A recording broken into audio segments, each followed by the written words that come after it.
All right, we'll go ahead and get jumping here. Chris, appreciate you spending some time with us on a Monday morning. Hope things hmm are well for you. Things are great, man. Thanks for having me. Kind of a gray, dreary morning here in Louisville, Kentucky. So feels like baseball season's a mile away, but always fun to talk ball. Yeah, absolutely. I just got back from New York City over the weekend and talk about cold and gray. Being back in Ugh. Florida, I'm a happy man now. So, Yeah, there you go. well, for our audience and those that will be listening later on, obviously having Chris Burke, former SEC Player of the Year, led the Tennessee Vols to the 2001 College World Series, first round pick of the Houston Astros, played 6 years in the big leagues, member of the Tennessee Baseball Hall of Fame. I think one cool thing for me, looking at your career is, making your debut on America's birthday on July 4th was probably a pretty cool thing for you. And as we probably all recognize the voice now, one of the major players over at ESPN as an analyst for both SEC Network and college baseball at whole. So a lot to jump into today. I think I'd like to start quickly, Chris. If you could just tell us, all the way back to when it first started, like how did you fall in love with the game of baseball, and what did that path look like for you? I fell in. Well, thanks for that intro. And yes, my debut was fun, even though we got beat 18-3, so it wasn't that much fun. Uh, anyway, I think pretty typical story. I had a dad who loved the game. I had a dad who coached the game and played the game. He was when I was born, he was the head baseball coach at what's now Bellarmine University, which is a Division I school in the ASUN, which has been cool to see them. They've actually been on Tennessee's schedule the last couple of years. Growing up, I would have never thought that. But when he was the head coach there, they were Division II school called Bellarmine College, and he was a very good player, catcher, left-handed hitting catcher, and then became the head coach there, and did that as a young man. And then, as I got older, he moved into selling insurance and then eventually into the financial services world. But I had an older sister and an older brother. And as soon as my older brother and I got old enough, I mean, we were playing ball in the backyard. And when dad would come home from work, we would play together. And, as somebody that's involved in coaching not all the sports, but two other sports in addition to baseball, like one thing I've kind of come to realize, baseball, a little bit like coffee, is more of an acquired taste. Yeah. First time you drink Coca-Cola, everybody likes it. First time you have a cup of coffee, not so much. And baseball can be like that to a degree, unless you play it for fun in the backyard. I think it's a very easy pathway to fall in love. Somebody throws you a ball, you try to whack it, right? Somebody hits you a ball, you try to catch it. Sometimes the games themselves are a little bit slower moving. And I think coming off the heels, especially traditional sports schedule, you come off the heels of basketball season, a lot of great athletes sometimes have a hard time falling in love with baseball just because they don't get to have the ball in their hand all the time. And the pace is slower, and especially in a lot of the parts of the country, the weather's maybe not great, right, in March and April. And so I am really grateful for a dad and an older brother who introduced me to the game, and we played the game a ton organically because, as you know, Matt, that's the way you played most of your ball then. Not to sound like an old guy, but that is, there just wasn't a million games on the schedule the way there is now. And so that's where I learned to play the game. I still love to watch my crew play it in the backyard because I love, what I really love, Matt? I love to watch kids who don't play baseball play pickup baseball, Yeah. and they love pickup baseball. Yeah. Everybody, like, at the pool in our neighborhood in the summertime, there's a big grass area next to it. Kids that have never played a day of organized baseball love to play wiffle ball. Nobody, you know what I mean?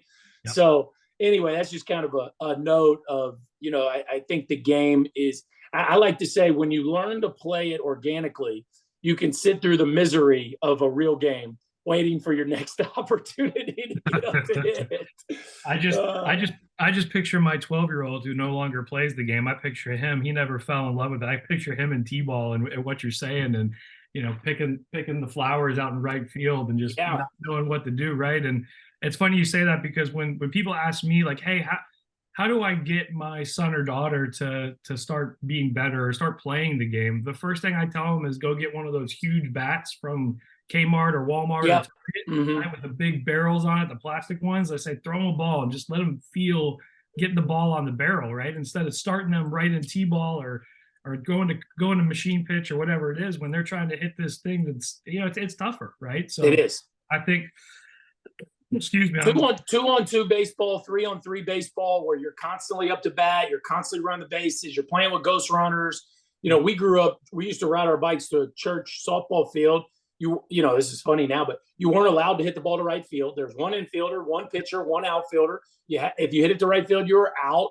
Everything was a mound out. Everything was ghost runners, and we played 3-on-3 baseball. Like, it's a blast. You could, and then you're waiting for your little league game for that one at bat, for that, because you've been working on it all week. It just, again, I'm not trying to get into the better or worse world. It's just different, but it is a fun way to learn the game, and that's how I grew up playing it. So you grew up that way, grew up just playing organically. When did you kind of realize that, maybe I got a shot at being pretty good at this thing? It's interesting. I was always a good player. It was clear I was a good player. I started on the all-star team as an 11-year-old. I was the shortstop. Like, when you're doing it, you don't realize that's a big deal. And then now, as somebody who covers Little League baseball for ESPN, there's not a whole lot of kids at 11 that are the starting shortstops of their all-star teams, but I didn't think much of it. We won the state for the first time in 25 years and went to the regionals. Back then, there were only 4 regionals, so there was 12. It was this poor team from Kentucky. We had to go play Texas in the Southeast Regional. Like, what are we doing? So Texas, Florida, Kentucky, right? Georgia. Right. It was crazy. So we got beat 3-2. And what's funny is the guy who beat us, a guy by the name of Brian Gordon, I ended up playing against him in Double-A. That's great. Crazy funny story, but he struck out 16 and drove in all 3. Yep. I hit a 2-run homer the second at bat of the game. Our first guy got hit. Then I hit a 2-run homer. Then he struck out 15 in a row. If I do my math, that would include you, right? Yes, he struck. So next time he threw me 3 straight curveballs, which I don't think I'd seen a curveball to that point. I swung and missed all 3 of them. Yeah. And then I actually did make contact my third at bat, so I felt pretty good. I made contact in 2 of the 3 at bats, but. Anyway, funny how you remember those details. And I walked up behind him and I said, after I realized it was him, because he was so good, Matt, I got the baseball that I hit the home run on. My dad and I decided we're going to write that kid's name on the ball. Okay. So it was Round Rock, Texas. Well, my first full season in pro ball, I was in Double-A in Round Rock, Texas. And this kid comes up to bat for El Paso named Brian Gordon, and the place starts screaming. And I'm like, Brian Gordon. Now, mind you, this is 10 years later, 11 years later, 10 years later. I'm like, Brian Gordon. I called my dad that night. I said, Dad, go in my bedroom and find that old ball. Look at the name on it. Who was the pitcher that day? Brian Gordon. I'm like, no way. So I walked up to him the next day before BP. I said, hey, man, you remember some little fart that hit a home run off of you in the Little League Regional? He turned around. He goes, no way. No way. I was like, that was me. So we had a big laugh about it. So anyway, I had moments like that as I was growing up where I'm like, I'm pretty good at this deal. But I would really say my sophomore year, I earned the starting shortstop job. I was playing basketball all winter. So I was late to the season. But about a month into the season, they moved me up from JV to varsity. And I was the shortstop on our St. X here in Louisville, which is a very good program. I was playing shortstop, and I had a good season. And then that summer, back then, I don't know how y'all did it, but we just had an 18U team. So it wasn't a 16U, 17U, 18. So we were playing 18U, and I was the shortstop on this 18U team. That was a really good competitive team. We went around, played quite a few people, and I hit leadoff and played shortstop as a 16-year-old. That was the first summer where I looked around and I thought, I think I'm the best player on the field. Whether I was or not, I don't know, but that's how I felt.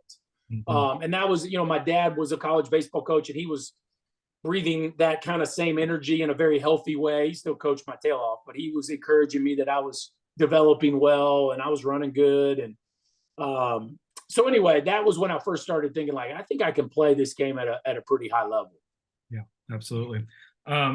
So you talk about, I was, we're kind of at the advent of what has now become, obviously much bigger in the travel baseball scene and the travel baseball world. But you did talk about, getting together with, some better players from around your area, I'm guessing, right? Traveling around a little bit.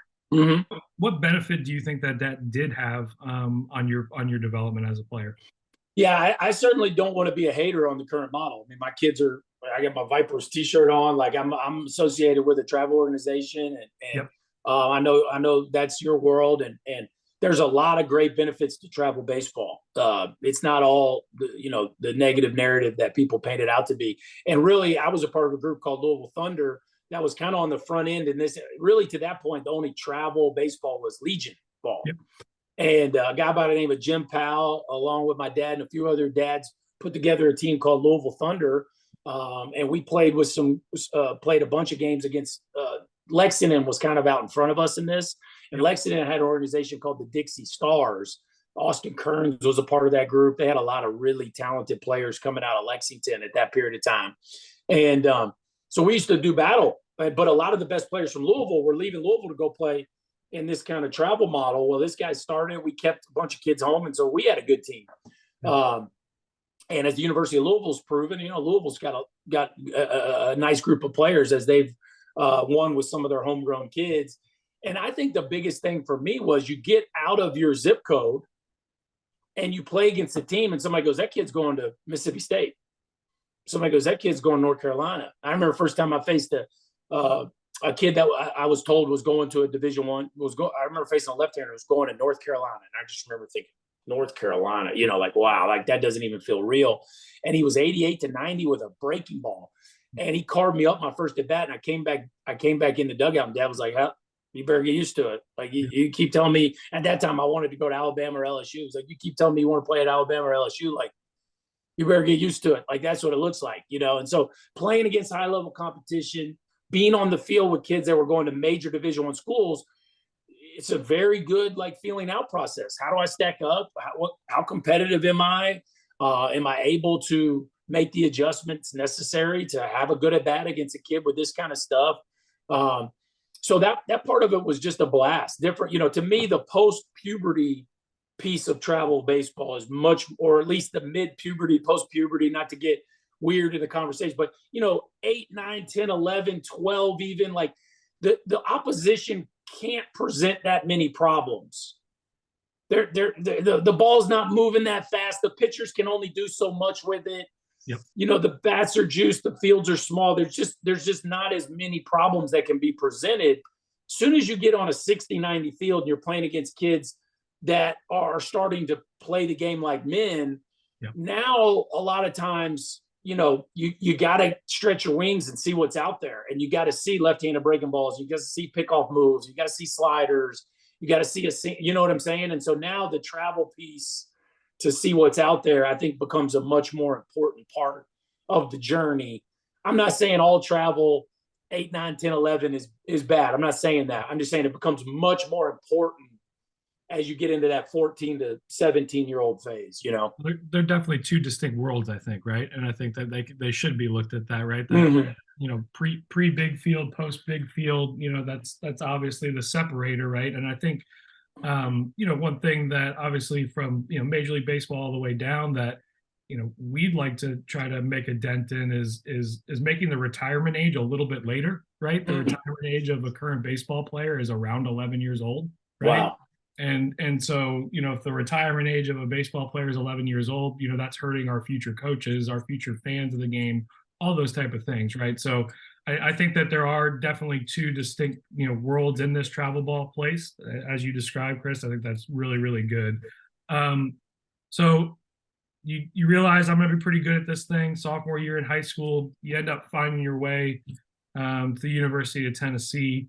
I think this will, get us to the next part of this conversation, which is, really talking about, I think one of your big passions is player development and hitting and, what that looks like. In preparation for this, I was noting that you went from, I think it was 2 home runs your first year, 4 your second year, to 20 your junior year, and leading, Tennessee to the World Series, SEC Player of the Year, first round draft pick that year. Is there anything in there? There's got to be something to unpack, right? Going from 4 to 20, average jumped up, I think, about 50 points.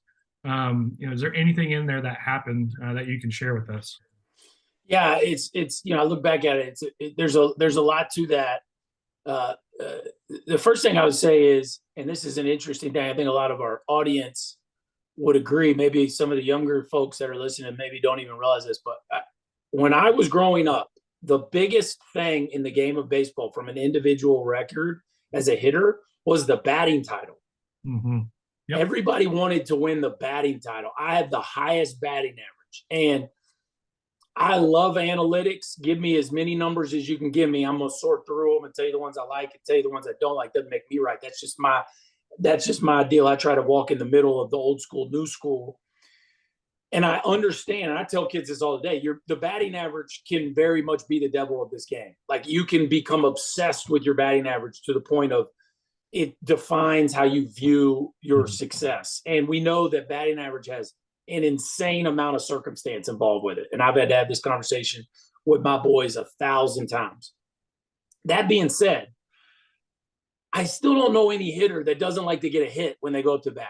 Like, I don't, it's the most like basic fundamental thing. I go up to bat, I want to get a hit. Now, I like to get hard hits. I like to hit line drive hits. But to be honest with you, I'll take any hit you give me. I was a hit. Go ahead. You look like you'll say something. I was going to say, like, you ask any hitter, not any, but you ask 90% of hitters, you're going to get this answer. Would you rather hit a ball 102 on the barrel right at the center field or on a line? Yeah.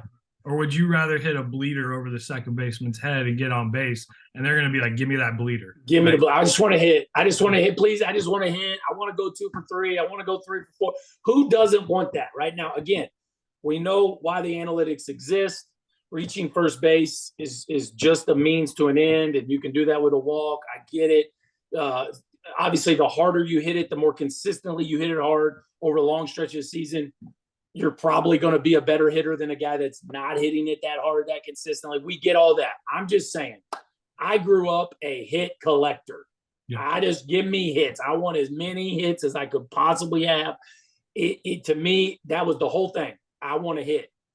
Now, I did hit home runs my whole youth career. I was a guy that once I got to a requisite level of strength at whatever age I was at, I barreled the ball up a lot, and I had a pretty good flat, slightly upward path. So when I barreled it up, the ball usually went, and I had double-digit home runs, through my high school career. But I got to Tennessee. That was the first year the bats changed. My freshman year at Tennessee, the bats went from 2 3/4 and -5 to 2 5/8 barrel and -3. Now, in today's world, they would still be considered, I don't know. I don't know what's happening to today's world. It's pretty close nowadays. I'll say the numbers have kind of gone back to my generation, not the previous generation, but kind of. Mm-hmm. But anyway, the bats were still good, but they weren't crazy like they were in the mid to late 90s. The gorilla ball day. Right. So the fields obviously were bigger than in high school, and the bats were a little deader. And, I was a freshman, and I was hitting lead off, and let me just get a million hits. I'm just trying to get hits, and I was successful. So my freshman year, I think I hit 375 or something. And my sophomore year, I hit over 400. I hit 403, and I set the school record for hits. And I stole 50-something bases, and I was going to play for Team USA, and I made the All-American team, and I thought things were great. And Coach Delmonico, I just so thankful for his ability. I tell this coaches all the time, don't be afraid to coach your best players. Mm-hmm. I think sometimes in baseball, we're so scared. This guy's really good. Let me not mess him up. Because what happens is kids, no disrespect, because I've been there too. It's easy to use a coach as an alibi. Oh, he messed with my swing. Yeah. We see this in pro ball a lot. Like, nobody wants to coach a first rounder because nobody wants to be the guy who messed up a first rounder. Right. And so part of my story and the reason I'm passionate about teaching is because I'm a product of great coaching. And my dad certainly was a huge piece of that. But in college, I set the freshman record for hits. Then on the next year, I set the school record for hits. I'm getting all these hits. I'm hitting for this crazy high average. And I was hitting a lot of doubles, but Coach Delmonico comes up to me and he goes, "Hey man, I've been waiting all year to tell you this. You got some juice in there that you're not using because you don't get loaded at all. Mm-hmm. Like your hands are leaking with your stride." I just had the bat right here. And as I would stride, I was a front foot guy, high hand-eye coordination, high bat to ball skills, and I would just flick, and I would figure it out on the way to the ball. Like, I was disconnected a lot, butt out, one-handed, base hits. Like, and it never really like, what's wrong with that? I'm getting a bunch of hits. What's wrong with this? He was like, dude, if you could get loaded up, stay on your backside a little bit longer, give yourself some time to recognize the breaking ball, quit swinging at so many marginal pitches outside the zone, even if you're getting hits, like that's not a great way to make a living at the next level. So I'm not going to tell you how to do it, but I'm going to send you out, go make that team in the games, do what you've always done, because that's why you're on this team. Like they want you to be a leadoff hitter and play middle infield. But I want you to spend the summer watching Mark Teixeira and watching Ryan Howard, watching Xavier Nady. You guys are going to be in some big league ballparks. Watch those guys. Figure out a way to get your hands into a position where when your foot's down, you're what I would say now, coiled up and ready to roll, like really ready in a position to make your best swing. So what's funny is I spent that summer watching a bunch of people, and one day we're in LA and we're going to play at Dodger Stadium the next day, and we're watching the Rockies play the Dodgers. And of course, Todd Helton was somewhat new in his career at that point in time, but was dominating the league. I mean, it was as good as any hitter as there was in the game. And if you remember, Helton, hands real high, leg kick. And of course, he's the Tennessee legend. And Coach Delmonico was always shoving him in my face all the time. And I'm like, let me watch this dude. And I just was like, well, let me try that. My thing was, I was trying to start where my hands had always started and then make a different move from there. I was like, I probably need to get my hands in a different spot. And I'm not going to hit from here. I'm not going to leap forward from here, right? They got to go somewhere from there, right? So all of a sudden I started leg kicking and I moved my hands up here like above my helmet. Yeah. And I'm doing it in BP and I'm like, this kind of feels good, Come back that fall, and I'm not kidding you, Matt. It was all I could do to hit a ball out in batting practice my first 2 years at Tennessee. My buddies used to give me a hard time. I mean, I hit a few home runs, but not many. Right. And people wouldn't know this, but Tennessee's like 15 or 20 feet shorter now than it was then. It used to be one of the biggest parks in the SEC, but through renovations, the home plate's been moved out. They left the wall and they moved home plate out. We had huge left center field gap. So I had a bunch of triples, but it was a big old ballpark. Like, it was like 405 feet out there in left center field. So anyway, all of a sudden I'm hitting ball out of ballpark in fall practice. And I remember on scout day, I hit like 11 or 12 straight balls out. And my teammates are looking at me, and Coach Delmonico's like shaking his head. And so I told my dad, I said, Dad, I'm going with this. And I just remember he said to me, he goes, don't forget who you are. Yeah. I get it, but don't forget who you are. Well, I went from like 403 to like 435. Yep. So my average went up, and I went from 4 homers to 20 homers and a bunch of other numbers on top of that increased, not decreased. Now I probably did strike out more, just being honest. Yep. But I walked more also. And the net was, I probably went from being a mid-second rounder to, the 10th pick of the draft. And so I always tell people, like, Coach Delmonico made me $1 million. Yep. He did.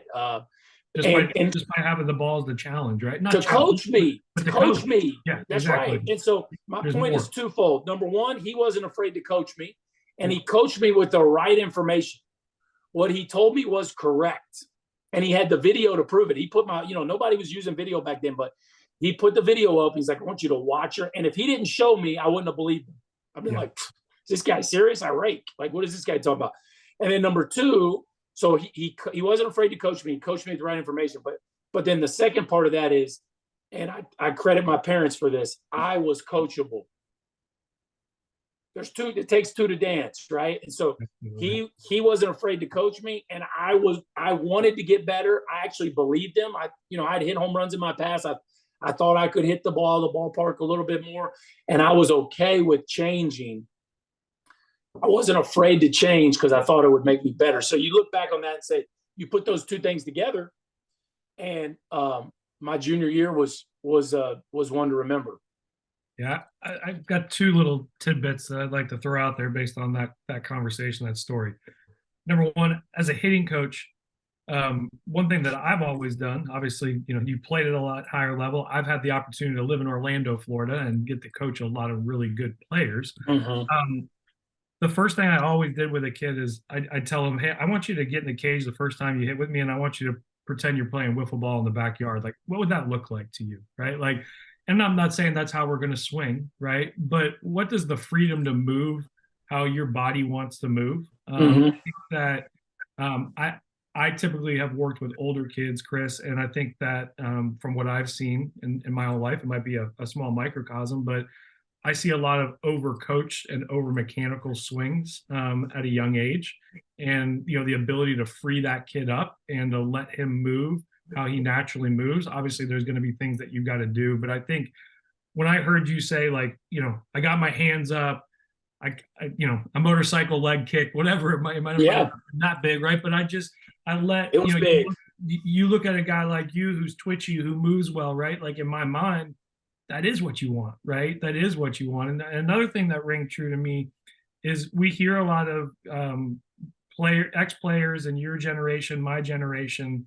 I heard you say that you had the really good swing path, right, in the zone for a long time, slightly uphill. Slightly is a really important word, right? Do you feel like growing up that you thought you had that, or do you feel like growing up you thought you were more this way, right? Trying to be on top a little bit, putting that belt on, right? Like, what would you say? Were you No, I'd say my dad always, my dad was one of those guys. I always say I'm thankful for a lot of things about the way my dad raised me. But one of those was as a hitting guy, he just always said the word level. Okay. And I've played with some of the best in the world that think down. Yep. For me, level always made sense. Now we know now that the bat isn't level. It should move up. I mean, and I say we know now, Ted Williams said it 60 years ago, that Right. It's really not new. The path of the bat should move slightly up 8, 10, 12 degrees. There's some guys that even doing it at a higher attack angle in the modern game. The bat should move up. I think the feel is what matters, right? Feel and real, and what do you need to feel to produce good ball flight? I think the genius of a coach, I think some of my best coaching jobs as a coach is where I've just thrown the kid BP. Like, you're swinging awesome. Yep. And you know how I know that? Watch the ball. Like, the ball doesn't lie. Your feelings will lie to you. Your mind's eye will lie to you. The ball will not lie to you. Watch the ball. And, I had this long conversation with a kid the other day. There's never been a hitter 100 years ago or today that didn't concern himself with how hard he was hitting the ball and the flight the ball was taking. Never. Babe Ruth, Ted Williams, Lou Gehrig, Willie Mays, Mickey Mantle, Albert Pujols, Mike Trout. They all are trying to hit the ball hard and with the flight that they choose to use to practice at. And the greats, Freddie Freeman likes to hit one hoppers to shortstop. Yep. Who am I to tell Freddie Freeman how he should spend his batting practice? What I know is when you turn on the tape in the game, the guy's a barrel fest and he's hitting a bunch of rockets. You know what I'm saying? Mm-hmm. Whereas other hitters are a little more loose with their BP. They're going to try to hit every ball into the seats. I remember Matt Holliday telling me he's trying to hit the ball in the opposite field bullpen every swing. So not an opposite field one hopper, the opposite field bullpen. Like, he's trying to hit the ball out to right center. Like, whatever that ball flight is, I still don't know hitters. And again, you get the occasional guy. Most hitters don't like making outs. Right. So they don't like practicing outs. So I tell kids all the time, I never seen a free throw shooter miss free throws, like practice missing free throws. Like, we're going to try to get line drive hits. And, you go to most cage, depending on how tall your cages are, a 15-degree high line drive at college and pro baseball is the highest batting average there is. Yep. What's a 15-degree high line drive? It's pretty much just over the infielders.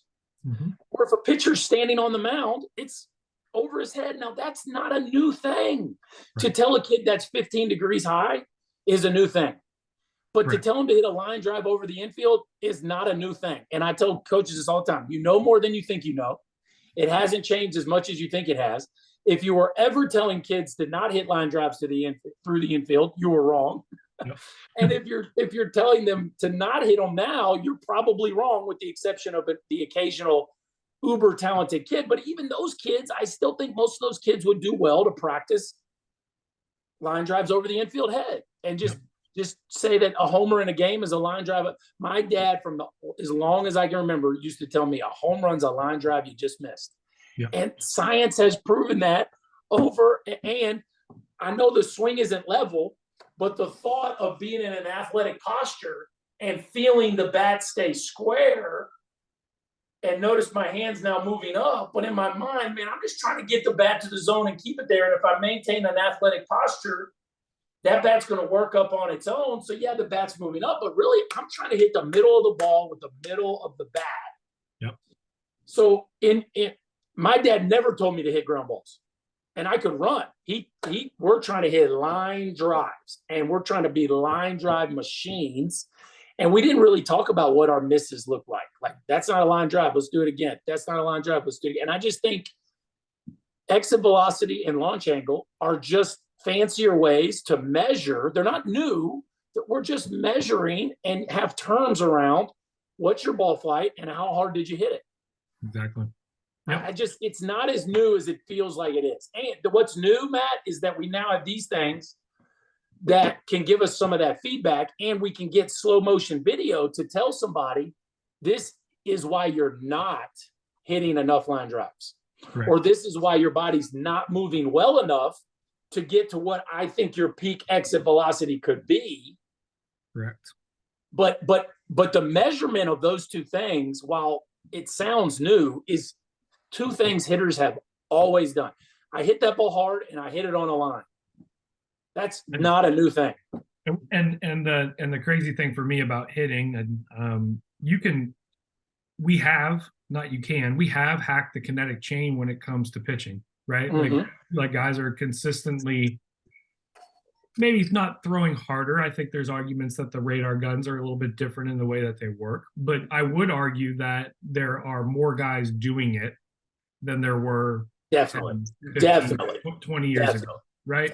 So on the pitching side, 100%, right? You look at the hitting side, I use the analogy a lot. You could have, this is probably an over-exaggeration, but you could have the worst mechanical swing in the world and be on time with those mechanics and hit, right? So timing to me is one of the most important things when it comes to a hitter, right? Being on time, and swinging at good pitches. So you could have the most beautiful swing in the world. Your kinetic chain matches up perfectly. Your barrel speed, your acceleration are, top 5% in the country, but you can't figure out how to swing at good pitches or be on time. It doesn't matter, right? It doesn't matter. So there is still this innate. Well, now we're into the hand-eye coordination piece, which is, it's kind of the secret sauce that that's the one thing as instructors, I can't give you good eyes. I can't do that. And that part of it is what you're saying. What you can have an ugly swing. If you got great eyes, great depth perception, and the ability to make adjustments, that trumps mechanics any day of the week. Absolutely. And something that you can't, you're born with it. Yes. But I do think there are things out there that you can work with. Train your eyes for sure. Train your eyes. I mean, I think, I think small things like I love to do drills where when we're doing front toss, like if you're a good hitter, like you should be squaring every ball up on front toss, right? Like you shouldn't be missing front toss, right? So let's challenge ourselves. Let's swing at, two seams only, right? Let's swing in zone 6 or 7 only, right? Like things like that I think that for our listeners. Change speeds. I like to change speeds. Speeds on front toss. Like, hey, bro, I keep getting you on every changeup on front toss. And you're going to get a real dude? Like, I don't know about that, Yeah. But I think training the mind for our listeners, for those coaches, for those parents, for the kids that are listening, like taking the opportunity that within your training sessions that you are doing things that are, obviously you've got to work on the way that you move and how your barrel's moving through the zone. Super important, but don't neglect the opportunities, early in your sessions to really focus on what your eyes are seeing, whether you're making good swing decisions. I think those things are really, really important. Yeah. And I think everybody has to prioritize, most of my clients I see once a week for 30 minutes. Okay. And I usually attack my sessions like, if this is the only 30 minutes this kid gets to train, what's the most important thing I can work on him with? Yeah. Now, I got some elite hitters I know are hit. I'll see Dalen Lyle today. He's hitting 6 days a week, maybe 7. We're going to work on different things. I mean, we're still very concerned about our ball flight, but we're going to work on some different things than a kid who I know maybe he's in basketball season and this is the only time he's working, right? So those are two different things. But there is instructing 101 and there's instructing 401, and it's our job to know where is each kid at. And some kids, just like you're saying, they need to learn how to move, and you got to prioritize that. but some kids that are already moving pretty well, like at that point, then we got to make the ball change speeds and change levels and change trajectories and whatever our ability to either do that personally, whether it's me pitching to them or use machines to help with that. Like I agree. It's a very important part of the development process. Absolutely.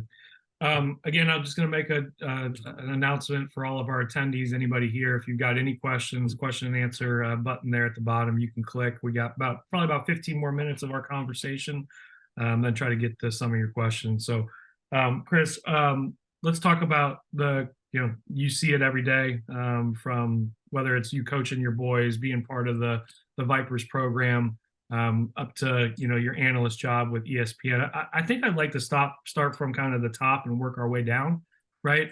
And this can go a million different ways, but what are some of the biggest changes that you're seeing at the apex of college baseball, which is obviously the SEC, that you think parents and players should know about? Where would you like me to go with that? We want to talk transfer portal. We want to talk. Let me tell you what I don't think has changed. What hasn't changed is that, let's just talk position players. Coaches want position players that are athletic and that have grit.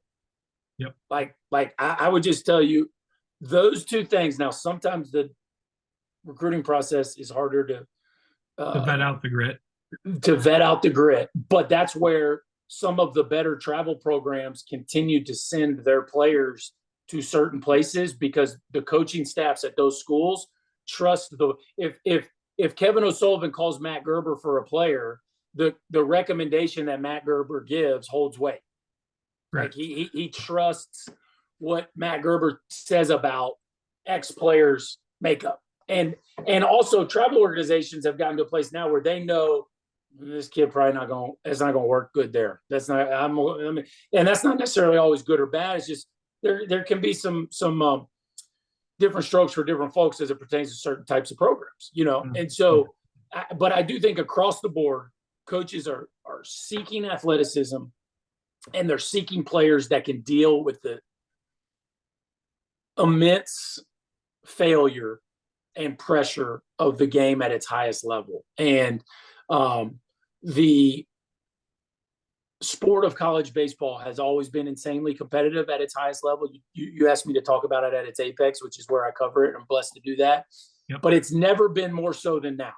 Players are literally making six figures. Literally, the best players are making hundreds of thousands of dollars to be good baseball players. That is just the truth. Yep. And the coaches are making millions of dollars. And all the games are on TV, and dudes like me are talking about it. So there's never been more pressure. So because of that, the journey to making sure that as a parent and as coaches, you are developing kids that are ready for the mental stress of playing in that environment it couldn't be more important. So I just had, and that's not a black and white equation on how to develop that, but just know failure is your friend, and you better learn to tell kids to accept it and figure out how to deal with it, or they got no shot to play in that kind of ring. Because when you step into that arena, I cried I went 1 for 14 against Louisville the third weekend of my freshman year, third weekend of my freshman year, I won 14. I cried my eyes out in the stands after everybody had left. Me and my dad were just sitting in the stands. I made sure everybody left. I'm crying my eyes out. Dad, I don't know if I'm good enough. He's like, well, you better figure it out. I think you are, but you better figure it out, And those are the kind of moments where you're like, rubber meets the road. What are you going to do tomorrow? You going to show up to the cage? You going to stay in your room? Like, so I say that not with empathy, because I've been there. But those are every kid, every big leaguer has had a moment where they wonder, am I good enough? Right? Am I good enough? Am I actually cut out for this? And your ability to answer that question and dig it out of the dirt, as Ben Hogan would say, will be your ability to make it. And so no matter how fancy the game gets with the metrics that we use to play to judge players, that competitive grit is just a non-negotiable to make it. Now, you might get there without it, You might get there without it, but to stay there, it's probably not going to last. And also, the coaches they can recruit over you in the blink of an eye. So you better be ready for the fight on your way in, because it used to be if a coach gave you a big scholarship and there was no transfer portal, you might get 2 years to find your way. Now, first of all, there's half a dozen dudes on campus that are already fighting for your job. And if the coach doesn't think any of you are good, he'll get a new batch the next year. And, oh, by the way, that's not his fault. That's the rules that the way they're set up. And if he doesn't win, he gets fired. So he's got to tell his kids they're moving. So don't blame the coach. It's not the coach's fault either, right? So I would just say that being ready for the fight and being okay with the fight. So what does that mean for travel sports? Like, again, this is going to sound judgmental. How many kids we've got that have already played with half a dozen organizations by the time they're 15 years old? Like, you're leaving because you want a perfect fit. Well, like, you think college is going to be a perfect fit? You think when you get into pro ball, you're going to find a perfect fit? You think, I hate to say it, you think they're worried about your feelings? Like, they're not. So again, that doesn't mean that there aren't some situations that aren't good and you do need to get out. I get it. But every once in a while, you got to hang in there and fight for a job. Like, every once in a while. And so I would just encourage people, because I know we get some people that are all different places. Also, I would encourage people, if your kid's playing their primary position on a place that's good for them and they're playing a pretty competitive schedule, you might not need to go chase the high end of the travel ball spec. Like, that's a good place for your kid. Let him play his primary position. You go play for one of these halves on the travel circuit, and you might end up playing left field half the game for half the games. And I'm not saying that's wrong either, but it's complicated. And I know I'm rambling, but I would just say, you asked me what's changed the most. I went with what hasn't changed, which you better be, and matter of fact, maybe even more so, you better be ready for the fight. Now, what has changed the most kind of coincides with what I said, which is the in some regards, the mid majors have become the minor leagues for the Power Fives. And so if the dream is Power Five, which, by the way, there's a million paths to the big leagues. So I hope kids aren't just limiting themselves to that. And they should definitely be looking at that, right? I think that's a really important thing, right? And it's hard because, the apex of college baseball is the SEC. You cannot argue that, right? You've got kids from all over the country. That's where they want to be. That's where the money is, right? That's right. That's also the top, 1% of high school baseball players, probably even smaller percentile than that, right? I saw something the other day. I think it was like 270 kids got recruited in the SEC last year, right? That's kind of the number, right? But two things that I want to say is, one is there's many different paths to the big leagues. In fact, many of the big leaguers I've had the opportunity to coach, yes, you've got your Dylan Cruzes of the world that are dominating. Boom, boom, boom, boom, boom. Right. Boom, boom, boom, boom. All play up, right? But there's actually more stories of the kid that was, left-handed pitcher throwing 69 miles an hour as a freshman, who, ends up working his tail off, and I won't name the kid's name. You guys can look him up.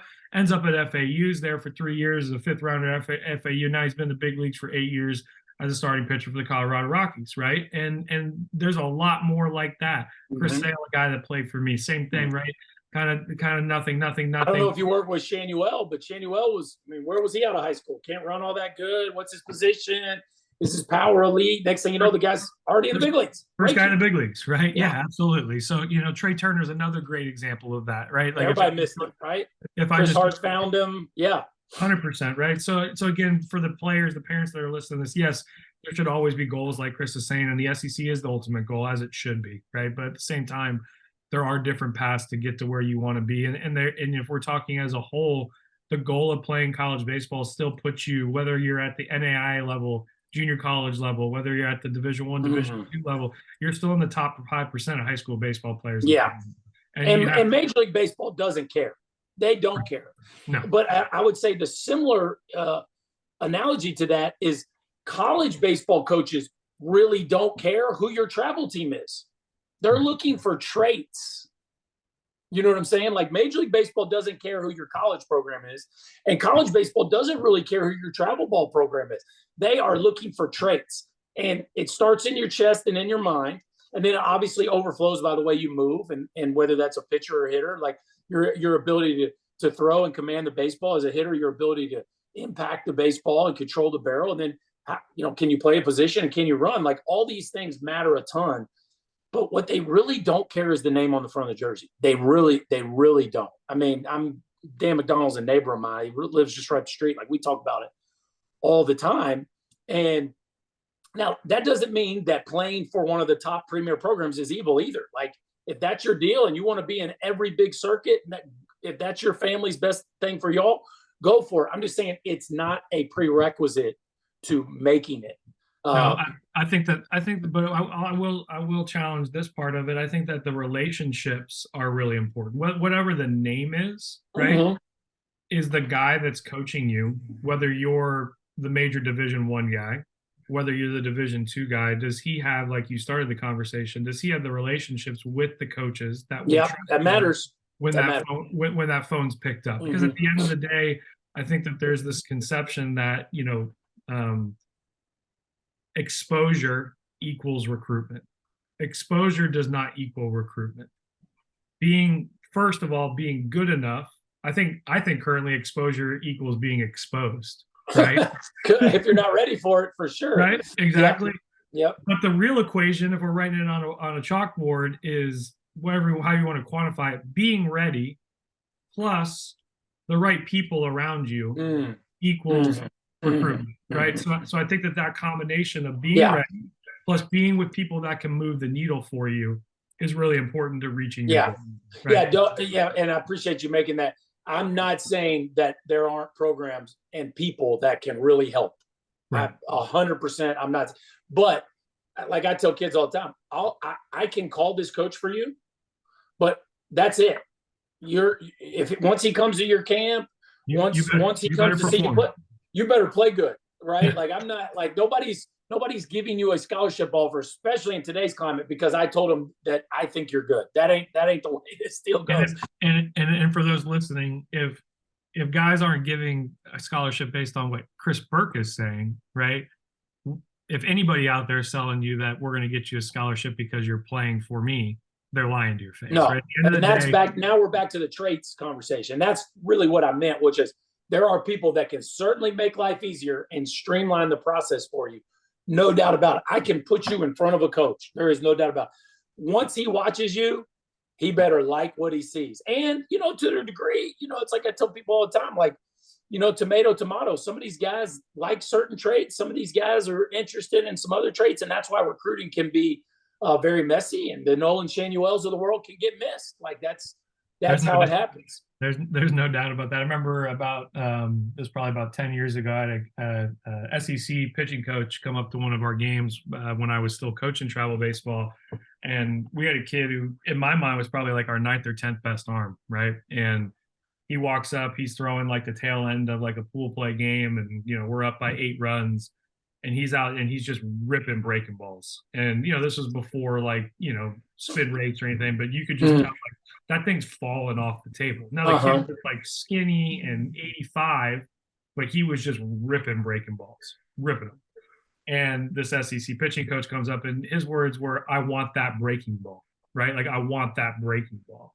And so he committed him, ended up going to, it was Mississippi State, and having a really, really good career for them out of the bullpen, ripping the breaking ball. In my mind, like, that's our like 8th best arm if you ask me like who's going to win, but he had that one pitch that they wanted and needed. And you look at a guy like Cops a couple of years ago, I mean, that one pitch was just, unhittable, right? Yeah. So again, so what I would take out of that to those listening is also find what you do well and continue to refine that, right? And focus and do that really well. Not to neglect the other parts of your game, but the people out there that can do everything well, those are the guys that are playing shortstop or center field or second base or catching right? As the majority of kids do what you do well, find what you do well, and really continue to do that and make that the centerpiece of your game. I think it's really important. So and I would just again, I tell the kids I coach all the time, like, if you love playing the game, love it enough to go wherever you can play, and just give yourself a chance to keep developing, because Brandon Pfaadt is pitching in the World Series from Louisville, Kentucky, who went to Trinity High School, which is, I've mentioned Dalen Lyle earlier. It's a hotbed of star talent in the area. And yet he didn't play at Louisville or Kentucky. He's at Bellarmine. Yeah. Like, and this dude's pitching in the World Series at 24 years old. Like, why? You know, kids get missed. People develop late. Like, you know, some of the best players in the world are the ones that carry that chip on their shoulder from being overlooked or being underdeveloped at an early age. Like, again, I played it at the highest level. I'd love for my kids to get a chance to play in the SEC if they're good enough. But if they're not, I tell them, go to this D3 school, grind your tail off, be a part of a team, take coaching, get in the weight room, learn how to manage your schedule. And wherever you go in life, that's going to serve you well. And who knows, maybe you're the late bloomer kid who somebody notices, because the world's smaller than it's ever been. There's not a whole lot of secrets in the scouting world anymore. So a lot of different paths to the big leagues. But I would just say, if your goal is a Power 5, certainly an SEC Power 5, man, you better be ready for the fight. That's all I can say. You probably didn't expect me to go there, but that's the only place I can go, because it is a pressure cooker. That's just the only way you can put it. Yeah, and I think it's great advice, because everybody talks about the portal. Everybody talks about NIL, right? At the end of the day, those things come or go, whatever side of it you're on, based on your ability to handle that pressure, right? And the guys that can handle that pressure, the ones that can play the game, I think, as close to a big leaguer does, right? Where wherever you play, right? Yeah. Some guys play down here, some guys play up here, but wherever that is, you better stay with it all the time, right? If you're Drew Gilbert and you're playing, with your hair on fire, you better play with your hair on fire. That's what makes you great. That's right. That's exactly. Right. And you got to be able to be coached. Like, the whole coach doesn't like me, coach is hard on me, coach. Like, I'm just telling you, good luck in that league. Like, good luck. If you're scared to be coached and you're afraid to be talked to in a way that might hurt your feelings, good luck. Those dudes are coaching for their jobs. So, good luck. Yeah. One last question for you. And this one could, hopefully we can condense it and not keep you too much over time. I know you got a life to live, but if there was such a thing and you were the commissioner of travel baseball, youth travel baseball, what's one thing that just kind of comes to mind that you would do as the commissioner of that space? I would try to, well, this is it's a good one. What a loaded question. I would say, I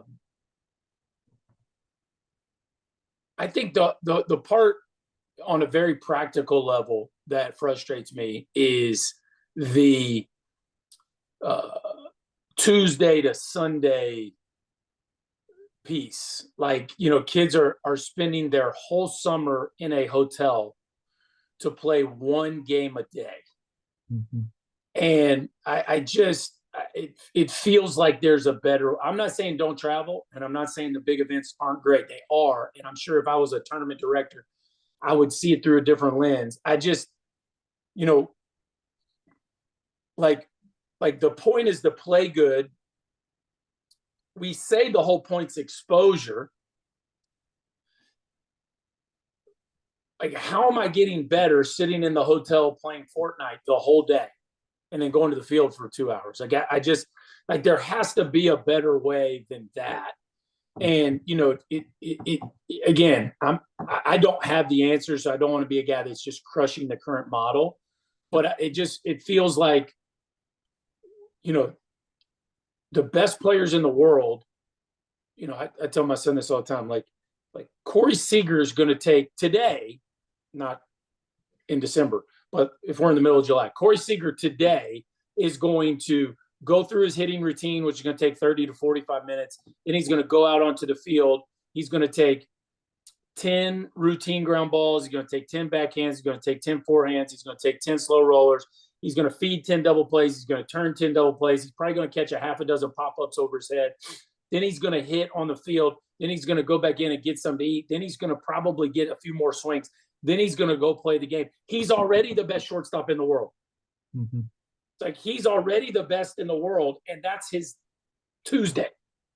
Yet, what did we do today? We sat in a hotel room, swam in the pool, And I know these kids aren't pros yet, but like the ones that are investing, again, post puberty, 15, 16, 17 years old. I had a kid the other day that came into my cage and he's playing on this, blah, blah, and I was like, what's your goal for college? I'm not sure if I want to play. I went, what the heck are you doing here? You're 16 years old and you're on that travel organization. You're in my cage. You're not sure if you want to play college baseball. Like, I might need to call mom and dad. Like, I'm not saying there's no experiential value in what you're doing, but like, there's a lot of money, time, and energy spent if the goal is not to play college baseball. And so it's like the development piece is more important than the one game a day piece. And I know everybody says that. What does it look like? But I just think when the tournaments are set up to go Tuesday to Sunday, how do we actually do that? Mm-hmm. Yeah, I don't know. I don't know. Could the tournaments allow for more time and space for kids to get practice time, but they're using all their fields for games?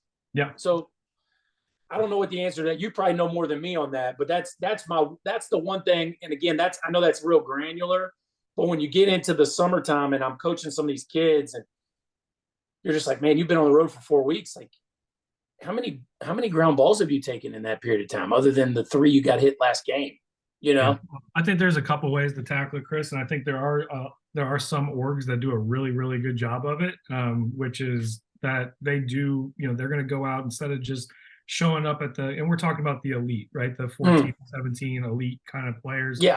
Instead of showing up, an hour before the game at the cage, they're going to find an offsite somewhere and they're going to go take a college style BP where they're taking ground balls and hitting ground balls to their guys and moving around and being a part of that, right? I think that there's a way to do it. There's obviously, and this is why the Diamond Allegiance exists, right?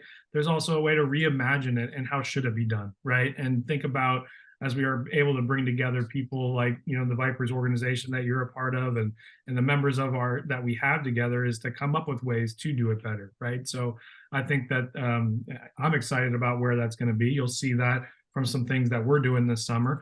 But I think it's a really interesting piece and something that comes up a lot. And at the end of the day, kids, parents that are listening, you're in a current construct. As that construct exists, think about ways that you can get better surrounding those days, right? When you are at the hotel for 5 days, and that's part of what you've got to do right now, take it upon yourself if you have to continue. Every hotel has a weight room. Everyone has a parking lot. Correct. Like, there are, like you said, there are neighborhood fields around. You can't just sit in a hotel for 5 days a week. Like, you just can't. Yeah, absolutely. So but the money associated with that, just it's hard for me to wrap especially as a parent who's about to go through it 4 different times. Like, that part just feels tough. Yeah. On the youth side, at the lower ages, what I would say, having just gone through that, my oldest boy is now 14, but I got 11, I got 8 that's just starting, I got a 5-year-old that's right around the corner. And you're like, one of the things that I had the hardest time with going through that with my oldest boy is like, why can't we just play good versus good on a Sunday afternoon? Why can't we play like 2 Saturday and 1 on Sunday? Again, you got to find a field. But experiences matter, and it is cool to play new teams and new environments. It is fun to play for a trophy. I'm not going to discount that. But like, we had this one team, and it was like we would go all these different places, and we'd end up playing them. Like, right. how about us? Why don't we just go play? You know what I'm saying? But we can't get our schedules matched up, and they want to go here when we want to go there. What field are we going to play at? But I think some of that at the younger levels is, and we have a league in town that I thought did a pretty good job of that this past year he was 10 last year, he'll be 11 this year, where they played some Wednesday games, and it was a lot of the best teams in their age group at that time. They played on a Wednesday afternoon. Like, nobody's playing for a trophy. It's just, you have a good team, we have a good team, let's play a baseball game. I think that part's hard, is when you get, you drive 2.5 hours to play a team that's in your same zip code. Like, and I think you are seeing, I agree. I think you are seeing more and more of that pop up, right? At the end of the day, in any industry and travel sports as a whole, the Diamond Allegiance, we were meeting with some of our partners at NBC Sports over the weekend, and, and travel sports as a whole, by the end of this decade will be an $80 billion industry, right? So it is an industry, and industries change. And if you look at travel sports as a whole, it's an infant of an industry, right? It really is 10, maybe Yeah. 15 years old, right? So Mhm. it hasn't even had the chance for the market really to talk back and say, this is what we want and this is what we need. But I do think you're starting to see more and more of that. So, well, Chris, I took you 5 minutes over time. I certainly appreciate your time. You fire me up. It's a really, really great conversation. Thanks for taking the time out of this Monday. And hopefully, offline we can talk soon. So Yeah, my pleasure, man. Thanks for what you guys are doing for the game. appreciate you, Appreciate it. Chris. All right. Yeah. Thanks. Have a great one.